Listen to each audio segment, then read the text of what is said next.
Hello friends, Heidi here from Rain Country. God is good all the time. And today I'm going to be talking about the top 3 reasons why I no longer use pectin, especially store-bought pectin, in my jams.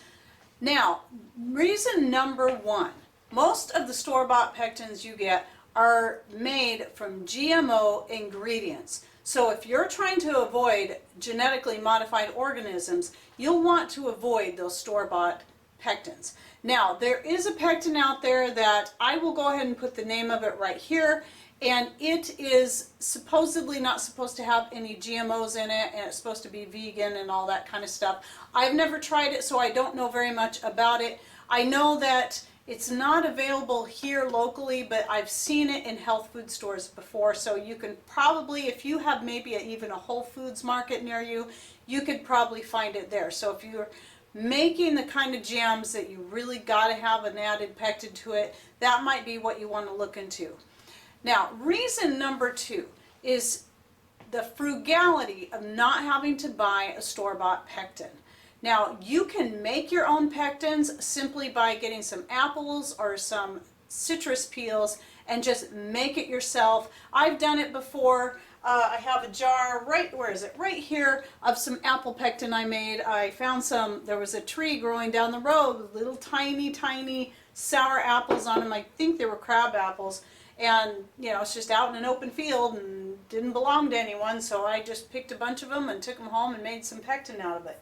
So there is one option, is you can make your own, and maybe sometime down the road I'll do a video on that. But I know that you can find videos on how to do that. I can't remember whose video it was I watched years ago. It might have been Bev Wolfe. I think she's done it, and if she does have a video and I can find it, I'll go ahead and link to it right up here. I've learned a lot from her. If you haven't checked out Our Half Acre Homestead, she does have a lot of really great DIY information. And to go along with reason number 2 about the frugality of it, about not buying it, it's also to me a hassle. This could be another reason, but to me it kind of combines.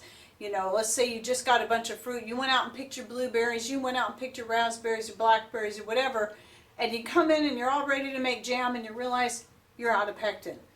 Oh no, what are you going to do? Well, you don't need it. Especially if you're using blackberries and raspberries. Now with the blueberries you will, but I'll get to that in a minute on what you can do instead of having to use a store-bought pectin or even a pectin like this to make your jam.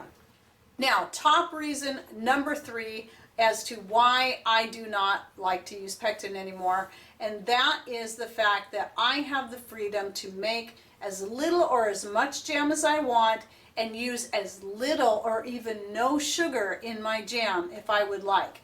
So, you know how it is. If you've been making jam, you go to the store, you buy the pectin, you get home, there's all these specific ingredients and you're not supposed, these exact measurements you're supposed to go by, you're not supposed to vary from that at all. You can't use more sugar or less sugar. And who would want to use more sugar, since they always call for like 1 billion cups of sugar to 5 cups of fruit? I mean, who would want to go more? But if you want to go less, oh dear, you can't do that. But if you do it the old-fashioned way and just skip the pectin and not worry about it, then you can put in as little sugar as you want. Now, last year I did a video, if you want to know how to do it, on how to make jam without pectin and using low or even no sugar. And I'll go ahead and link to that video right up here. I go through the whole process. First I show how to do it with just a little bit of sugar, using only 1/4 the amount of sugar as to the amount of fruit. So let's say if you have a whole cup of fruit, you're only going to add 1/4 cup of sugar, and you can make as little jam as you want at a time, and that's what I did in that video. And then the second part of the video I was going to do it separately, but since I was already here making jam, I just went ahead and made some more jam using blackberries and absolutely no sugar, and it turned out. Now, for me, I still like to use that little bit of sugar, so because it really helps bring out the flavor of the fruit, but it's not necessary for preserving the fruit. It's about how you cook it and then how you can it to put it away, and it will last pretty much indefinitely on your shelf doing it this way. So some of the things that you need to keep in mind when you go to make your jams is what fruits are you using and how are you going to combine them with other fruits. So I'm going to put a list right here of fruits that are high in pectin, and these are the fruits that you're going to want to combine with your lower pectin fruits like your blueberry and your peaches and things like that. So it's the combining that's going to make the difference. Again, if you're wanting to go with just a straight peach jam, which I've never cared for, just plain peach jam, I always think it tastes better with other stuff anyway, but if you like it that way, then you're still going to want to look into a pectin of some sort or making your own. So what I have here are some examples of different jams that I've made. Now this one I just made today, and I'm thinking it's not going to end up being jam. That's still quite warm because it just came out of the canner a little bit ago. And this is mostly blueberry. Blueberries pretty much have no pectin in it, but I did add a whole lemon to this. I had 4 cups of blueberries, or excuse me, I had 4 pints of blueberries and 1 lemon. I probably needed more lemon in it, but if it turns out to be just syrup, I'm totally cool with that because I was going back and forth as to whether or not I wanted it to be a jam or a syrup anyway. So what I usually do when I make this is I shoot for making jam, and if it doesn't turn into jam, I'm good with that. We tend to use syrup more than we do jam anyway. But here's the funny thing. So sometimes you just never know what you're going to get. Now right here I have a peach rhubarb syrup. Now I made this a couple weeks ago, and again, peaches don't really have any pectin in it, but I went ahead and tried it as making it a jam. Well, it turned into syrup.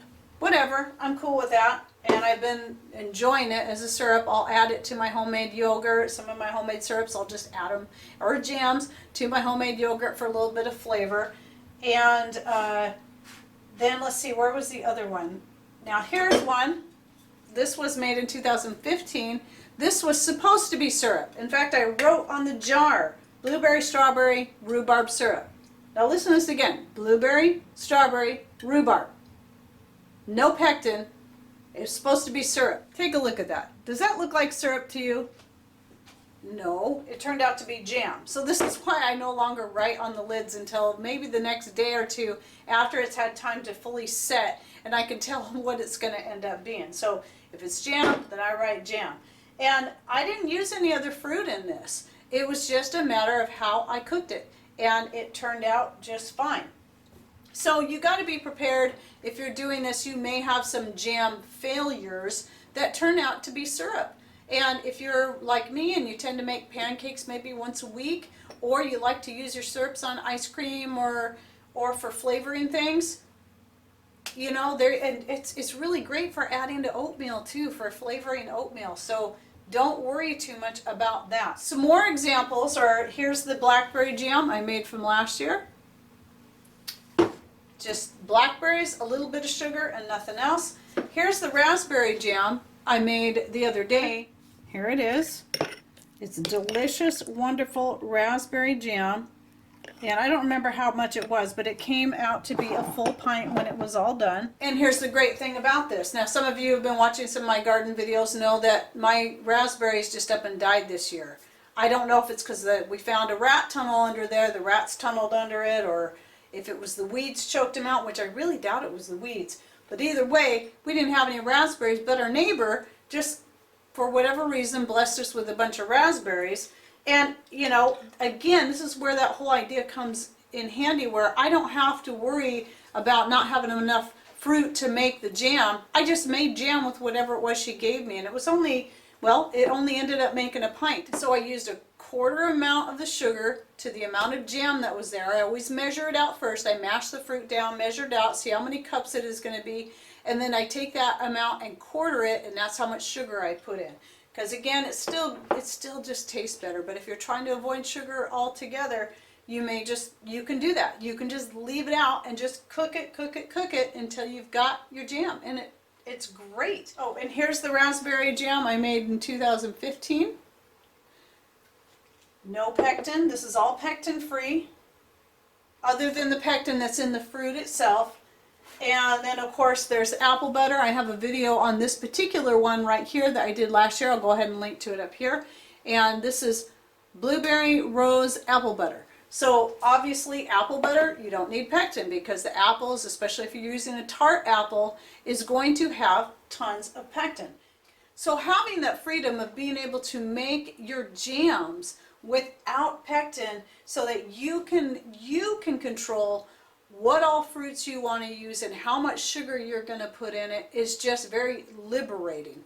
And of course not having to spend the money on that.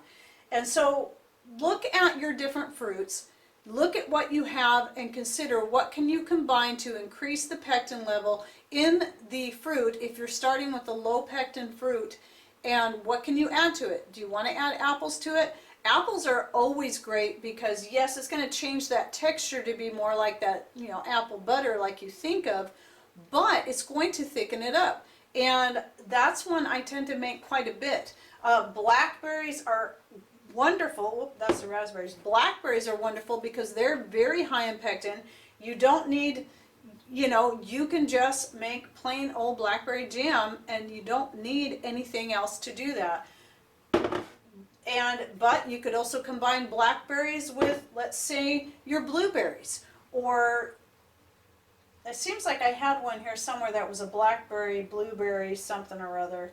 But I guess I didn't pull that out. But those are just various ways to do it. Make a mixed berry, like a triple berry jam using your blackberries, raspberries, strawberries, blueberries. That's quadruple berry, but that way you know you're going to have at least some berries in there that are going to help it set up. And then the other trick is making sure your fruit isn't overripe. No matter what fruit it is, you don't want it to be too ripe because the riper it gets, the less pectin is actually in the fruit. So that's important too. So when I'm picking blackberries, and I cover this in that video, I always make sure that I get some red ones in there to help really make sure I've got plenty of pectin.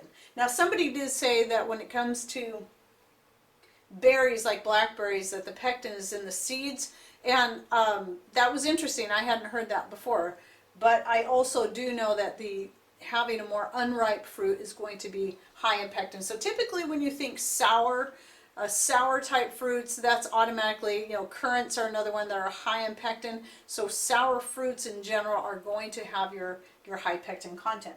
All right, so there are my reasons why I stopped using pectin.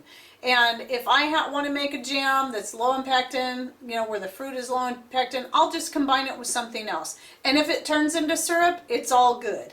That nothing goes to waste. And it's just another way that you can preserve your fruits without having to worry about what is going in them. You know exactly what's going in them. And one more thing I wanted to add is I've been getting questions on my older video about, can I use coconut sugar? Can I use maple syrup? Can I use brown sugar? Yes, absolutely. You can use any or all or none. In fact, this batch here that I made today, I used part coconut sugar and part organic cane sugar. And again, I just used a small amount in accordance to how much of the fruit that I had. So I believe I had a total, because this isn't all of it here, I had another partial jar. I had a total of 5 cups of fruit, and I used about 1 1/4 cups of sugar altogether. So, you know, and even if it only turns out to be syrup, I'm going to be happy with that. So we'll see. I'm thinking it's going to be syrup the way it looks, but it's still pretty warm, and it can take a good 24 hours or so before it sets. So just keep that in mind if you're going to get into doing it this way. To me, it's easier because it's less hassle. I don't have to worry about keeping pectin stocked on my shelves or whether or not I'm out of it. Well, I hope you enjoyed this video and that you learned something new. Thanks for watching. Take care, and God bless.